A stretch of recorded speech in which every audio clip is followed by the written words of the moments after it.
मैं डॉक्टर बिंदु भसीन, सह आचार्य इतिहास विभाग, डूंगर महाविद्यालय, बीकानेर। आज मैं एमए फाइनल के विद्यार्थियों को पेपर 7th में मुगल साम्राज्य की स्थापना में बाबर की भूमिका पर अपना व्याख्यान दूंगी। बाबर का मूल नाम जहीरुद्दीन मोहम्मद बाबर था। उसका जन्म 14 फरवरी 1483 ईस्वी को हुआ था। उसके पिता उमर शेख मिर्जा फरगना के शासक थे और माता का नाम कुतलुग निगार खानम था।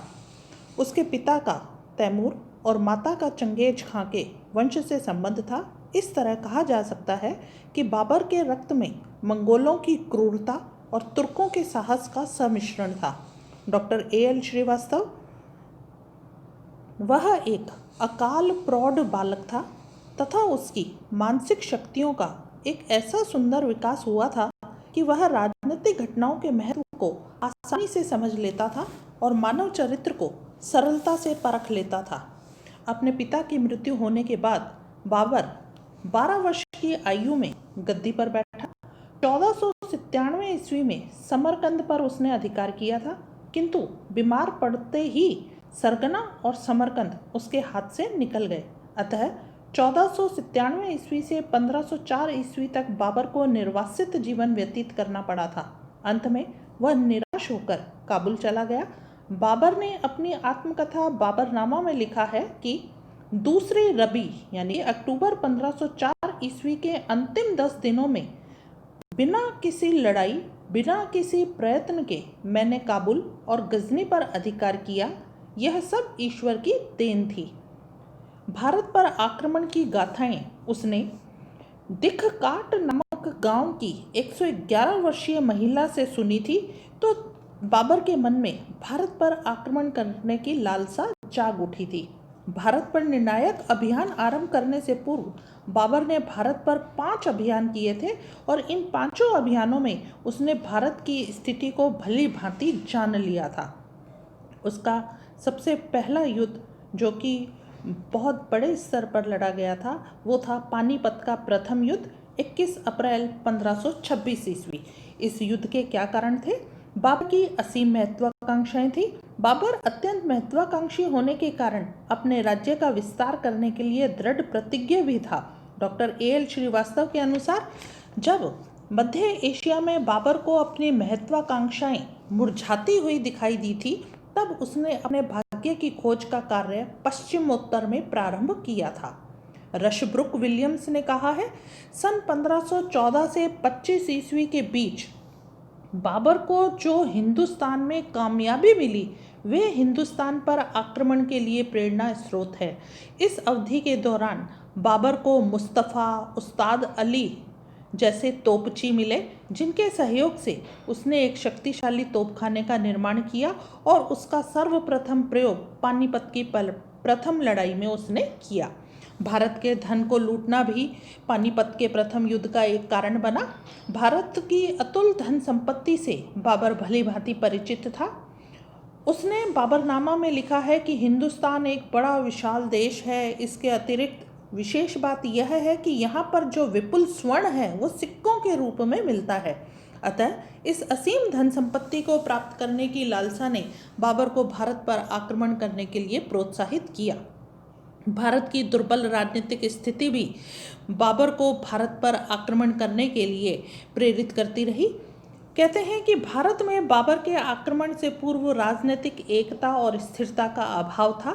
सुदृढ़ केंद्रीय शक्ति के अभाव में अनेक छोटे छोटे स्वतंत्र राज्य बन गए थे, जो सदैव आपस में लड़ते रहते थे। दिल्ली का सुल्तान इब्राहिम लोदी अयोग्य, दुर्बल और अलोकप्रिय था। उसने अपनी अविवेकपूर्ण नीति से अनेक अफगान सरदारों को अपना शत्रु बना लिया था। अतः अफगान सरदारों के विद्रोह के कारण देश में अशांति और अव्यवस्था फैली हुई थी। बाबर का चरित्र, उसका अनुभव, उसकी क्षमता भी पानीपत के प्रथम युद्ध में उसके लिए सहायक सिद्ध हुई।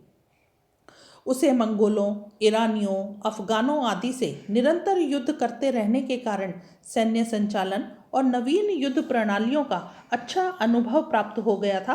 काबुल में रहते हुए उसने उस क्षमता और साधनों को प्राप्त कर लिया था जिसके द्वारा वह अपने साम्राज्य विस्तार की लालसा पूरी कर सकता था। बाबर को भारत पर आक्रमण करने के लिए भी आमंत्रित किया गया। कहते हैं 1519 ईस्वी से ही भारत पर आक्रमण बाबर ने करने शुरू कर दिए थे और 1522 ईस्वी में कंधार पर भी अधिकार करके उसने अपनी स्थिति को काफ़ी सुदृढ़ बना लिया था। इसी समय पंजाब के दौलत खां लोधी और इब्राहिम लोधी के चाचा आलम खां ने बाबर को भारत पर आक्रमण करने का निमंत्रण दिया था। कहा जाता है कि मेवाड़ के राणा सांगा ने भी इब्राहिम लोधी के विरुद्ध बाबर को सहायता देने का आश्वासन दिया था।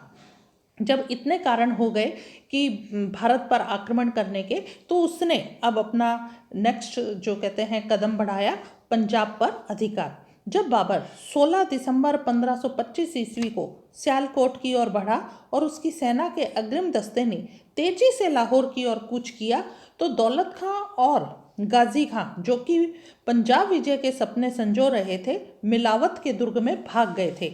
बाबर ने दुर्ग को घेर कर दौलत खां को आत्मसमर्पण करने के लिए बाध्य किया और हुक्म दिया, जिन 2 तलवारों को कमर में बांधकर दौलत खां मुझसे युद्ध करने के लिए तैयार हुआ था, उन्हीं दोनों तलवारों को गर्दन में लटकाए हुए मेरे सामने हाजिर हो। इस दशा में दौलत खां के समक्ष बाबर के सामने उपस्थित होने के अलावा कोई चारा नहीं था। कहते हैं दौलत खां को मीरानगर बंदी बनाकर भेज दिया गया, परंतु मार्ग में ही उसकी मृत्यु हो गई थी। इस तरह पंजाब पर सुगमता से अधिकार जमाकर बाबर ने इब्राहिम लोधी से युद्ध की आवश्यक तैयारियां शुरू कर दी थी। दिल्ली की ओर बढ़ते हुए शाही सैनिकों से झड़पें होती रही और वो पानीपत किस तरह से पहुंचा। बाबर दिल्ली की ओर बढ़ता गया और मार्ग में उसे दिल्ली राजदरबार के अनेक सरदारों से सैनिक सहायता के आश्वासन मिलते रहे। सुल्तान इब्राहिम ने विशाल सैनिक तैयारियां की और उसके अग्रिम दस्ते शत्रु को रोकने के लिए चल पड़े।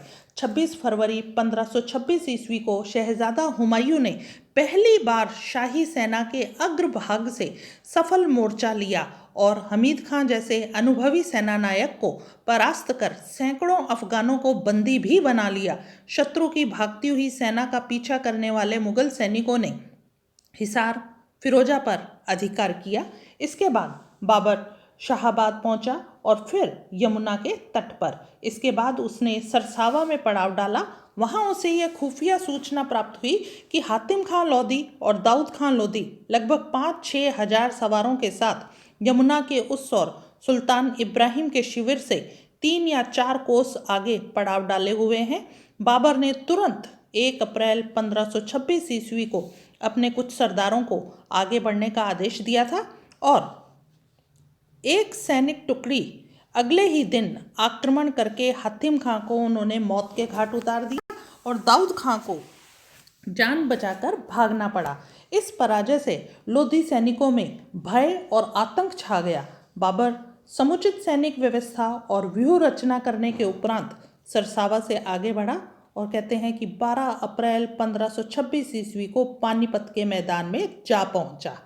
बाबर ने पहले से ही अनुभवी योद्धाओं और सरदारों की एक परामर्श गोष्ठी आयोजित करके यह तय कर लिया था कि कैसे सैनिक व्यवस्था होगी और किस जगह और कैसे युद्ध होगा। अब हम अगर बाबर की व्यूह रचना के बारे में जानना चाहें तो पता चलता है कि बाबर ने बहुत ही कुशल व्यूह रचना की। उसका दाहिना बाजू पानीपत गांव तक फैला हुआ था और बायां खुला और आरक्षित था। पूरी दूरी तक खाइयां खोदकर किलेबंदी की गई थी और इन खाइयों को पेड़ की टहनियों से ढककर उन पर मिट्टी फैला दी गई थी, जिससे वे ठोस जमीन लगे। सामने तोपखाना जमाया गया था। नियमित दूरियों पर खाली जगह छोड़ दी गई, जिससे कि 200 तक घुड़सवारों के छोटे दल बीच में से गुजरकर हमला कर सके। दाहिना भुजा की कमान जो थी वो हुमायूं के हाथ में थी। मोहम्मद सुल्तान मिर्जा बाएं बाजू पर था। रिजर्व सेना घुड़सवारों के सेनापति अब्दुल अजीज के अधीन रखी गई थी और बाबर जो स्वयं था उसने अपने आप को केंद्र में रखा ताकि वह युद्ध पर नियंत्रण और दिग्दर्शन कर सके। घमासान युद्ध शुरू हुआ और उसमें बाबर की निर्णायक विजय हुई। कहते हैं 12 से 20 अप्रैल 1526 ईस्वी तक दोनों सेनाएं यानी कि बाबर की और इब्राहिम लोदी की पानीपत के मैदान में आमने सामने पड़ी रही। 21 अप्रैल की सुबह दोनों पक्षों में घमासान युद्ध हुआ। बाबर ने तो एक सुव्यवस्थित युद्ध लड़ा, जबकि कहते हैं अफगान सैनिक हैं वो लगभग अनियंत्रित और असंगठित युद्ध लड़ रहे थे। बाबर ने युद्ध का वर्णन बाबरनामा में इस प्रकार किया है। हमने दलों को आदेश दे रखा था कि वे दाएं और बाएं भाग की ओर से चक्कर काटकर शत्रु के पीछे पहुंच जाएं और बाणों की वर्षा करके युद्ध प्रारंभ कर दें। बाएं भाग की सेना में से सर्वप्रथम मेहंदी ख्वाजा ने युद्ध शुरू किया। दरअसल अफगान सैनिकों को नियंत्रित करने वाला कोई निर्देशक दिमाग नहीं था, इसलिए उनके आक्रमण बहुत गड़बड़ा गए और जल्दी ही उन्हें चारों ओर से दबोचा जा सका। वे एक अनियंत्रित भीड़ बन गई। अफगान सैनिकों को समझ ही नहीं आ रहा था कि वे कहाँ आगे बढ़ें। लगभग आधे ही दिन में विशाल लोदी सेना मिट्टी में मिल गई। इब्राहिम के समीप एक ही स्थान पर 6000 आदमी मारे गए। अन्य स्थानों पर जो लाशें पड़ी थी उनकी संख्या 16,000 होगी, किंतु आगरा पहुंचने पर हिंदुस्तानियों की बातों से पता चलता है कि इस युद्ध में 50,000 आदमी मारे गए होंगे। हम अगले व्याख्यान में पढ़ेंगे कि बाबर की पानीपत के प्रथम युद्ध में विजय के क्या उसके कारण रहे थे और पानीपत युद्ध के क्या परिणाम रहे। धन्यवाद।